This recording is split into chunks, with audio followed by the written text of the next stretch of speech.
Assalamualaikum warahmatullahi wabarakatuh. Nama saya Frida Utami Dewi, NPM C10190118.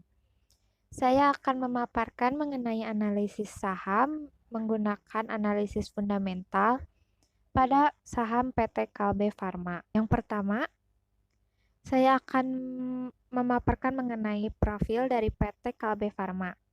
PT Kalbe Farma Tbk bergerak di bidang pengembangan, pembuatan, dan perdagangan sediaan farmasi, termasuk obat-obatan dan produk kesehatan konsumen. Perusahaan memulai beroperasi secara komersial pada tahun 1966. PT Kalbe Farma Tbk melakukan Initial Public Offering (IPO) pada tanggal 30 Juli 1991 dengan jumlah saham penawaran yang dibuka adalah 10 juta lembar dan pada harga penawaran awal yaitu Rp7.800 per lembar.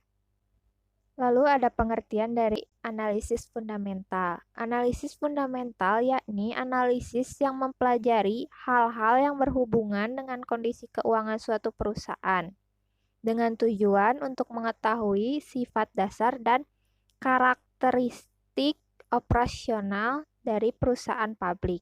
Dalam analisis fundamental, terdapat tahapan analisisnya. Yang pertama adalah analisis rasio profitabilitas yang terbagi atas perhitungan return on equity atau ROE dan return on asset atau ROA. Lalu yang kedua ada earning per share atau EPS, yaitu besarnya laba yang diperoleh dari per lembar sahamnya.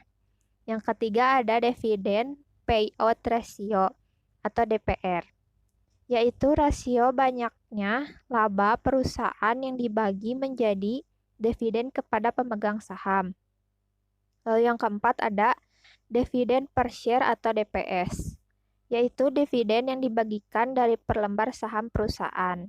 Yang kelima ada price earning ratio atau PER, yaitu indikasi besarnya uang yang harus dibayarkan investor untuk memperoleh Rp1 laba perusahaan.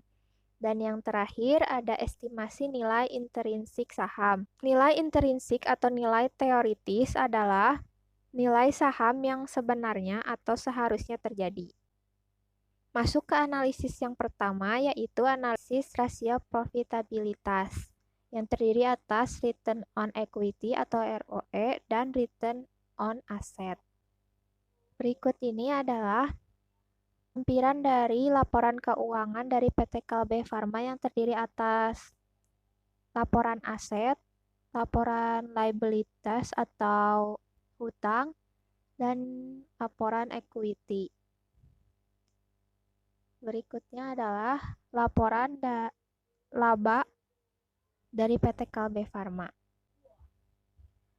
Nah, yang pertama pada analisis rasio profitabilitas, untuk perhitungan return on equity atau ROE didapat dari EAT dibagi total equity.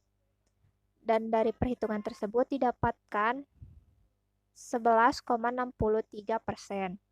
Lalu yang kedua, return on asset atau ROA yang didapatkan dari EAT dibagi total aset dan menghasilkan 9,58%. Lanjut ke analisis yang kedua, yaitu analisis earning per share atau EPS. Untuk menghasilkan EPS, cara menghitungnya adalah laba yang diatribusi kepada pemilik entitas dibagi total share.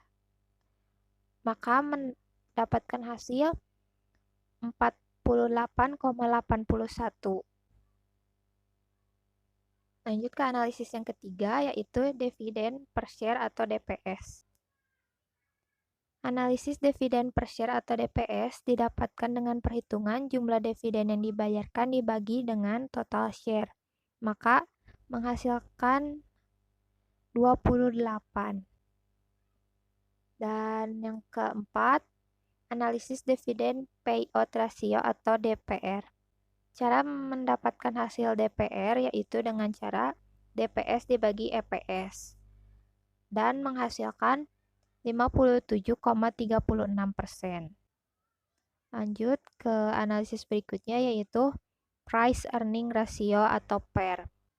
Cara menghitung PER yaitu harga saham pada close price dibagi EPS, maka menghasilkan 32,27 kali. Masuk ke analisis yang terakhir yaitu analisis estimasi nilai intrinsik saham. Untuk analisis estimasi nilai intrinsik saham, pertama-tama kita perlu mengetahui terlebih dahulu plowback ratio.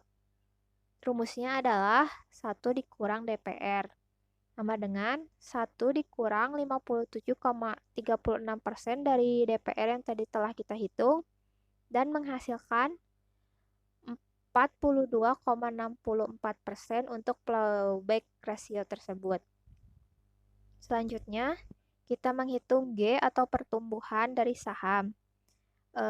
Yang rumusnya adalah ROE dikali plowback ratio, sama dengan 11,63% dari ROE yang tadi telah kita hitung di awal, dikali dengan 42,64% dan menghasilkan 4,96%. Nah, angka berikutnya adalah menghitung estimasi EPS. Rumusnya EPS dikali 1 ditambah G sama dengan 32,27 dari hasil EPS yang tadi telah kita hitung sebelumnya dikali 1 ditambah 4,96% dan menghasilkan 33,87.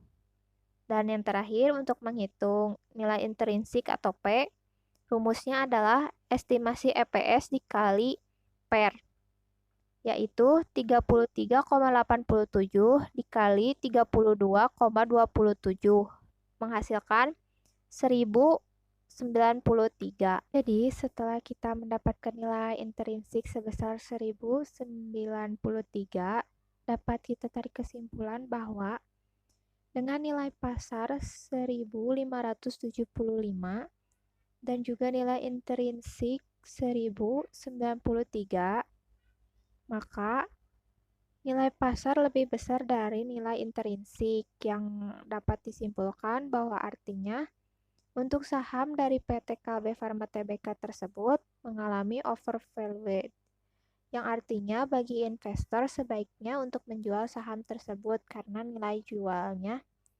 yang tinggi. Sekian dari analisis yang bisa saya sampaikan. Mohon maaf apabila ada kekurangan. Terima kasih.